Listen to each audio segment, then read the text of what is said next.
নমস্কার, আমি অর্পিতা।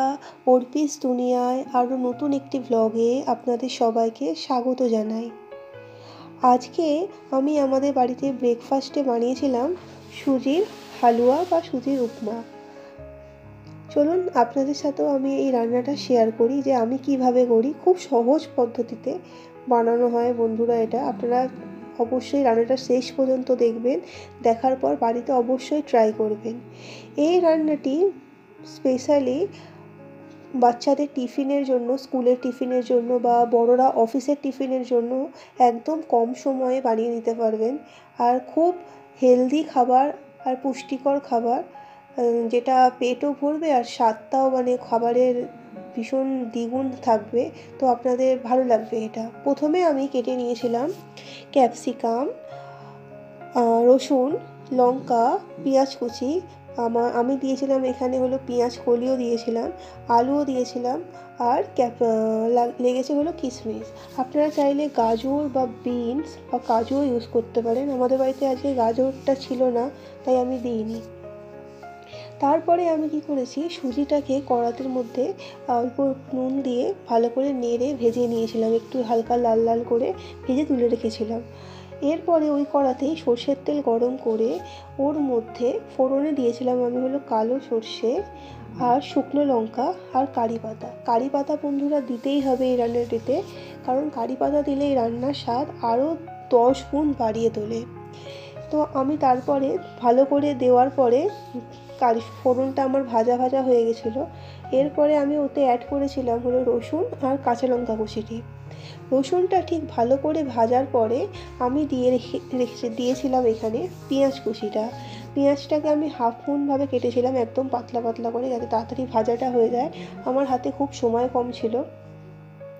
এরপর পেঁয়াজটা হালকা যখন ভাজা হয়ে গেল, তখন আমি তার মধ্যে অ্যাড করেছিলাম আলুটাও আমরা যেরকম করে আলু ভাজাতে আলুটা কাটি, আমি সেইভাবে কেটে নিয়েছিলাম। আপনারা চাইলে চৌকো চৌকো করেও কাটতে পারেন।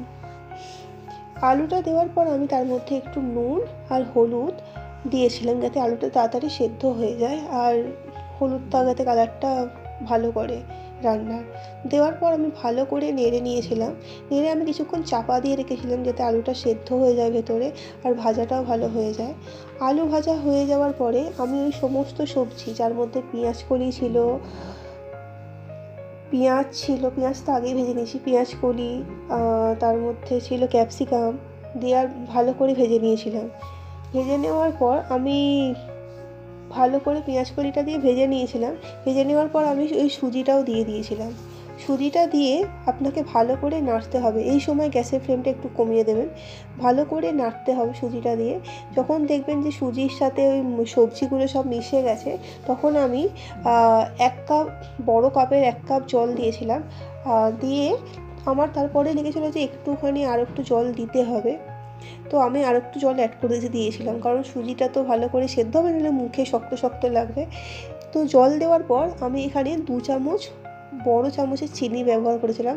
আপনারা চাইলে চিনিটা অল্পও দিতে পারেন বা নাও দিতে পারেন। এই রান্নাটা মেনলি ঝাল মিষ্টি হয় খেতে, কারণ এর মধ্যে কাজু কিশমিশ সবই অ্যাড করতে হয়। তো এরপরে আমি যখন আপনারা জলটা দেওয়ার পরে গ্যাসের ফ্লেমটা কিন্তু মিডিয়ামই রাখবেন, কারণ সুজিটা ভেতরে কুকড হবে। আর যখন দেখবেন জলটা শুকনো হয়ে যাবে আর সুজিটা ভালো করে কড়ার গা থেকে ছেড়ে যাচ্ছে, যাতে লাগছে না, তখন দেখবেন আপনারা রান্নাটা পুরো রেডি হয়ে গেছে।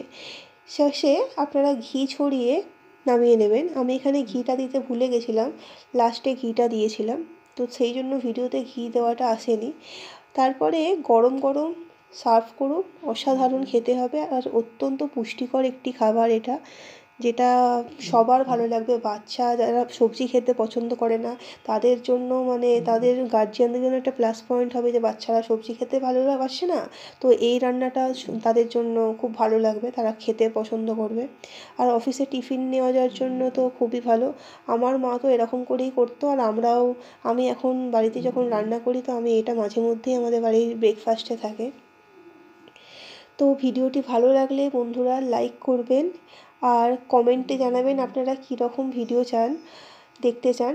আবারও বলে রাখছি, আমি কিন্তু একা হাতেই ভিডিও করি আর রান্না করি, তো মাঝে মধ্যেই ক্যামেরাটা নড়ে যায়।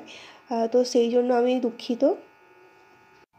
আর আমার চ্যানেলটি সাবস্ক্রাইব করে আমার পাশে থাকবেন। ধন্যবাদ।